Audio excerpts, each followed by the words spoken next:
Deepwoken's recent update introduced a general overhaul of the world events mechanic that was largely ignored by a vast majority of the player base. You'd expect this to be a net positive. After all, who doesn't want to see an otherwise useless mechanic get revamped? I mean, world events are relatively out of the way of the rest of the game, so there's no way this random rework would contain some massive lore reveal, right? Oh my god. In case you haven't played Deepwoken since the most recent update, I know I haven't, the Interluminary Parasol, generally regarded as one of the most buggy bosses that's ever been added to the game, has been reworked and bound to a mysterious island known as Leiuna. The update itself hasn't been out for very long, so please excuse any errors I make here, but upon signing up to battle the Parasol, you're teleported to the Isle of Leiuna, which is God knows where. I'm not even going to attempt to triangulate the precise location of where Leiuna actually is, so let's just say it's somewhere isolated in the vast ocean. Regardless, this isle is where you'll battle the recently reworked Interluminary Parasol, and from what I can see, the battle is far more difficult this time around. However, the important bit actually has nothing to do with the Parasol itself. It's the history of Leiuna itself that sheds a despicable amount of light on Deepwoken lore. Sort of. Hi, this is Morning Voice. I was on my balcony. Sorry, I forgot. I was gonna start reading out my memberships at the start of every video, so give me a second to. Oh my god. Thank you, Mayseal, Shimoon67, Regia, Zinnia Pestis, Tito, Bacon Decays, Cryo again, Krungus2, Sins, and Dr. Lux 11. Thank you. For starters, the in-game description of Leiuna's separate areas speak volumes about what we're dealing with here. The ruins of Leiuna, ash buries its people, and the secrets that brought it. In case you haven't made the connection yet, the Isle of Leiuna bears a striking resemblance to the ancient Roman city, infamous for being drowned in ash following the eruption of Mount Vesuvius. That's right, this is Deepwoken's Pompeii. In case you're somehow not familiar with the tale of Pompeii, the gist of it is that the Oscans, and eventually the Greeks and Romans, built up the city of Pompeii right next to Vesuvius, which is possibly the most infamous volcano in the history of our planet. It's infamous for a reason. Vesuvius eventually erupted, obliterating everyone in the town of Pompeii within a blanket of ash. Today, you can even go and visit plaster casts formed in the shape of now long-dead Pompeians encased in ash during the eruption. Spooky stuff. Regardless, the city of Pompeii and the neighboring Herculaneum, both of which were wholly encased in ash, clearly stand as the inspiration behind Leiuna, particularly as the 100 Legions evidently draw elements of their culture from ancient civilizations such as Rome and ancient Greece. Hold on, the 100 Legions, the main military force standing against the oppression of the authority, what are they doing here? Well, yes, the 100 Legions are involved with Leiuna. In fact, it appears that Leiuna was once under their occupation.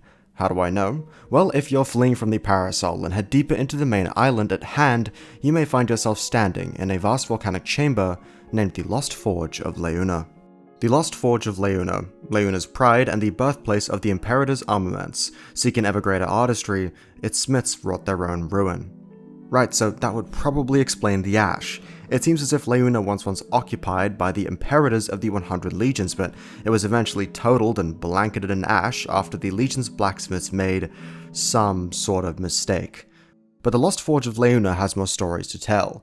But of course, the only way you'd figure this out is by accidentally standing in front of a loose wall in the Lost Forge of Leiuna while the Parasol attacks you with one of your stingers, and if you get lucky, it will hit the wall behind you, and then the wall will break, revealing an actual Lost Forge in the middle of this island.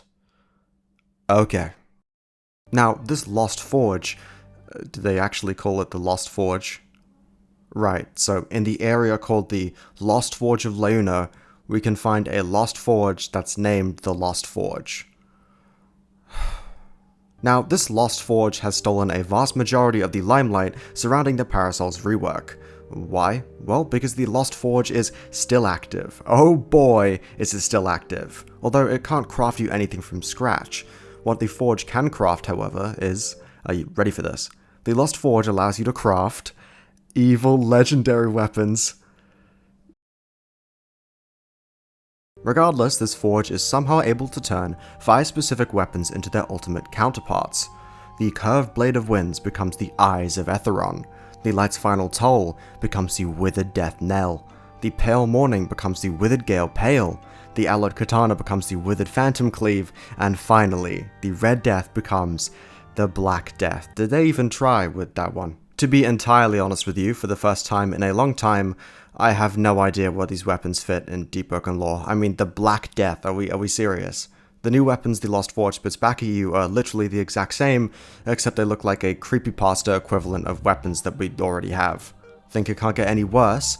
Think again. The Eyes of Etheron has no item description, not even flavor text. Oh good, it's just like the Lumen Splitter all over again, and we all know how much I love the Lumen Splitter. Oh, okay, hold on.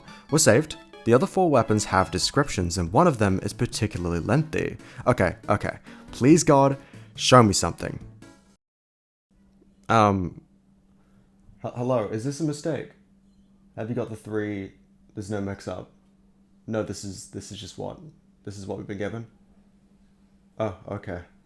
Well, at least I was expecting to be disappointed. However, the Withered Phantom Cleave has been blessed with a lengthy description, so surely this is the lore we've been looking for. A simple katana of fine glass, once carried by an esteemed visual swordsman. Accounts from their crew claim that after an accidental detour into the Void Sea, both swordsman and blade were caught in a strange vortex. Whether the story is true remains unclear. Only the weapon embedded in the cracked hull and a handful of dehydrated survivors were recovered, later found washed ashore at the feet of Etris with no sign of its former master. This is far from the best lore I've seen the developers conjure up, but it's a far cry from the clear lack of effort the other weapons received, so I'll take this any day of the week. However, while this weapon's backstory appears very solid at first glance, cracks do start to show when you dig a bit deeper. Let's start by addressing the elephant in the room. Why on earth can you craft this weapon with the Lost Forge? In fact, the Lost Forge itself isn't addressed a single time by this weapon's description, nor the other 3 descriptions, so there's clearly more to the story here. In fact, that's the main question we need to have solved. How does the Lost Forge actually work? I posed this question to a few friends of mine and they presented a supposed solution, that the Lost Forge brings forth weapons that have been lost to time, hence the name. Apparently the Forge is a way to bring Vow of Iron weapons to the main game. Now, what do I think of this explanation? Well, I'm sure you can tell by my tone of voice. Look, I have a few issues with this explanation. For starters, this doesn't explain how or why the Lost Forge is so special in the first place. If this explanation is to be believed, and the Lost Forge can bring forth weapons from the past, why can the Forge perform this in the first place? Why does the Forge require a modern weapon to bring forth an older one? If anything, the Hallowcleave's description makes this whole theory make even less sense, considering that the blade was last seen embedded in a ship docked at Etris. Unless the original Hallowcleave somehow broke or fell to pieces, there's a very good chance that it remains perfectly intact somewhere in the world of Deepwoken. In fact, none of the weapons you can craft at the Lost Forge mention being lost, forgotten, broken, or destroyed whatsoever. This means that the Lost Forge's skill set has now shifted to being able to perfectly replicate a blade that's already existing. How far does this ability even extend? Could the Lost Forge simply spawn in any weapon you wanted so long as the weapon has existed since Vow of Iron? The lack of clarification here is a killer unless I'm misunderstanding. In pursuing the Lost Forge, we've also lost sight of the major mystery at large of Leiuna. What did the blacksmiths actually do that rinsed the entire place in ash? In case you haven't noticed, the Lost Forge appears completely disconnected from the mystery of Leiuna.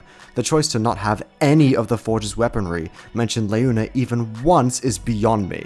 It feels like the developers were setting up an interesting event in Deepwoken history, only to sideline it behind new legendary weapons that look like Fortnite Battle Pass skins. Don't even get me started on the new Eyes of Etheron weapon. Not only is it a purple and black reskin of the Curved Blade of Winds, not only does it not even have a description, the devs have confirmed that the weapon's not even linked to Etheron in the first place. Why on earth is it even named that then? Is there literally anything about this weapon that even tries to fit in the game?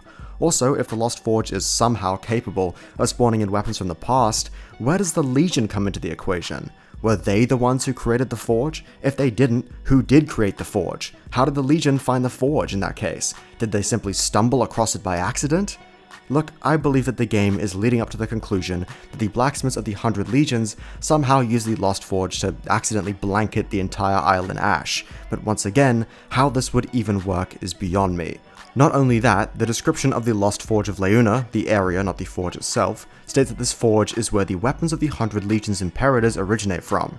Why then are the weapons that the Lost Forge churns out entirely unrelated to the Legions whatsoever? Why is this the first time we're seeing such weapons if the Imperators are all wielding them? And don't even get me started on how someone like Titus would look wielding a black and purple curved blade of winds. Not only would that look stupid, it wouldn't even make any sense, and this whole video's gone on for way too long. Yes, I'm aware that a lot of this could simply be new lore, that there's likely a proper explanation behind the Lost Forge and Leiuna, or at least I hope that there is. What do you think? Is the Lost Forge some sort of ill-considered plot hole? Is the explanation we're looking for right around the corner? Or is this part of some master tapestry that's managed to evade me? Thanks for tuning in. I hope you enjoyed my weekly rant to the void about Deepwoken lore. Much love, take care of yourselves, and please subscribe.